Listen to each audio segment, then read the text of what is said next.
Today is Friday, April 22nd, 2022. It's 4:20 p.m. and I'm calling this number that just sent me messages that my equipment has shipped. And they were supposed to call me. I have no idea what INTERLOCK is doing now. Let's see if this is a phone number that a human will answer.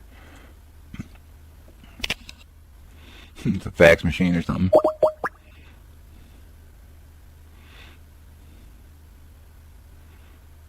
No, it doesn't work. Okay, that doesn't work. Now I'm going to shut this down. I'm going to Today is Friday, April 22nd, 2022. It's 4:23 p.m. and I'm calling the criminals at INTERLOCK. Somebody was supposed to call me today for sure. Then I get a message on my Skype. I don't even know how they sent this. Send a message that the equipment shipped to this place in Mount Pleasant that they said wouldn't take a purchase order. So I have no idea what they're doing now. Here it is Friday night, trying to get a hold of somebody. They're probably all gone for the weekend, especially their emergency hotline. So let's see what happens. Thank you for calling Alcohol Detection Systems. Press 1 for English or press 2 for Spanish. One moment while we connect you with a customer service representative. Real human. Your feedback is appreciated. No, it won't be. Please stay on the line after your call I hope I don't for swear. a brief survey.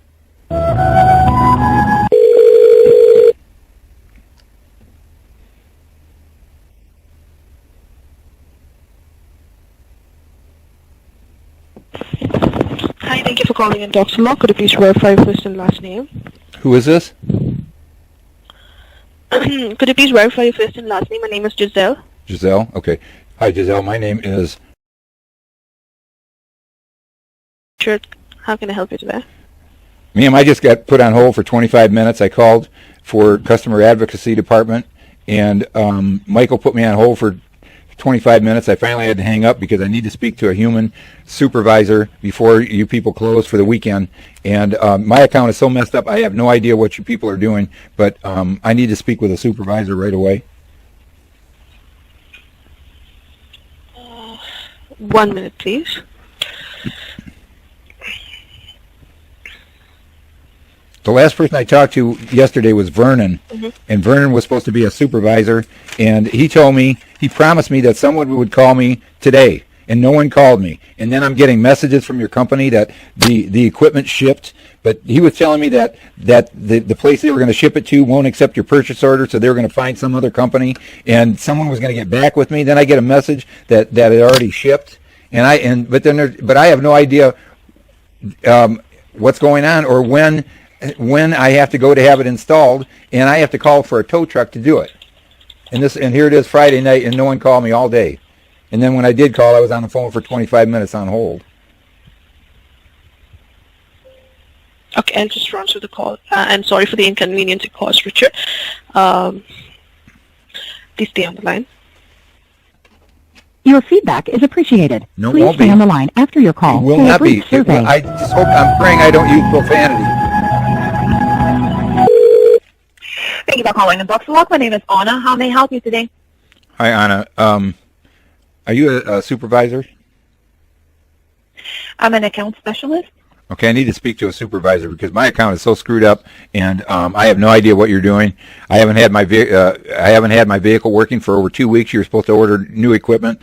Then the last conversation I had was yesterday with Vernon, and Vernon told me that they were gonna order new equipment, and but then they were going to ship it to this one location, but then he found out they wouldn't take the purchase order. So then he said we're going to have to find another location, and that was yesterday. And then all of a sudden I get this message from INTERLOCK saying that the equipment was shipped to that location. But then it doesn't tell me anything. It says contact them for an appointment or something like that, and I have no idea what's going on. Yesterday he said that they couldn't ship it and they want me to pay $500 that I don't have, and then I told him I said I can't pay it. So he said, well, then we're going to have to find another another location. Then I get this message that says that it was shipped, and there's no way of contacting anybody. So then I called today, and I just spent 25 minutes. I called customer advocacy, and then Michael put me on hold for 25 minutes, and I finally had to hang up. Then I called this general number, and I got switched from Giselle to you, and I got to find out what's going on with my account. I haven't used my vehicle in 2 weeks. I can't work. I can't get food. I can't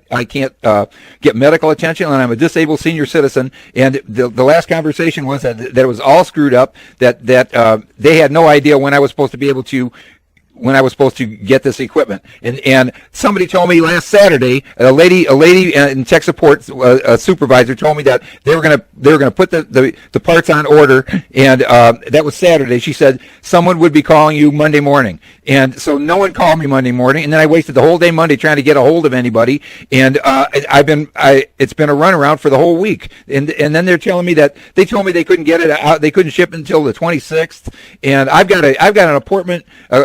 A most important trial that I've been working on for over 2.5 years, and my trial date was April 26th, and I was supposed to leave because this is out of town, and I was supposed to leave today to be able to work on this on my trial that's next Tuesday, and I can't do it now, and then now I'm being threatened by the court, and this is a nightmare. And then you people couldn't tell me when I'm going to be able to get when and where and how I'm supposed to get this your equipment fixed. Your equipment failed, and then they're telling me that I got to pay $500. That's not my fault that your tech support company doesn't trust you and won't take your purchase order. That's not my fault, and I'm not going to pay you $500 that I don't have, and you still owe me $350 from the last time I had my car towed to another tech support company that was supposed to replace the equipment. And when I got there, they said, we don't know what you're talking about. And INTERLOCK never sent any equipment. And all they did was recharge my battery. And you charged me for 2 lockouts, and that was $150. Plus, it cost me $145 for a tow. And then you people in January, you took out 3 payments instead of 2, so that was an extra $56. So you owe me $350, and now you're telling me that I got to pay an additional $500 to pay for your equipment that's defective. It makes absolutely no sense. And Vernon he said he was a high level management, and he told me, he says, I guarantee someone would call me back today, and no one called me, and then I finally called customer service, and 25 minutes later I had to hang up, and finally I got through to you. So I need to know what's going on with my account, when this equipment is going to arrive, I don't have a $500 to pay for it, and I told people that yesterday, and Vernon said that they were going to have to figure out another company close by, and now you're sending me a notice that you shipped it to this original location. So I have no idea. Did you work out an agreement with that company that they would accept your purchase order, because I don't have $500. Somebody's got to tell me what's going on.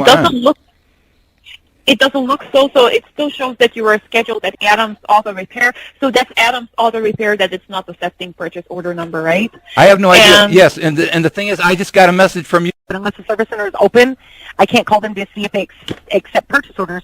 And I would hate to send equipment to a service center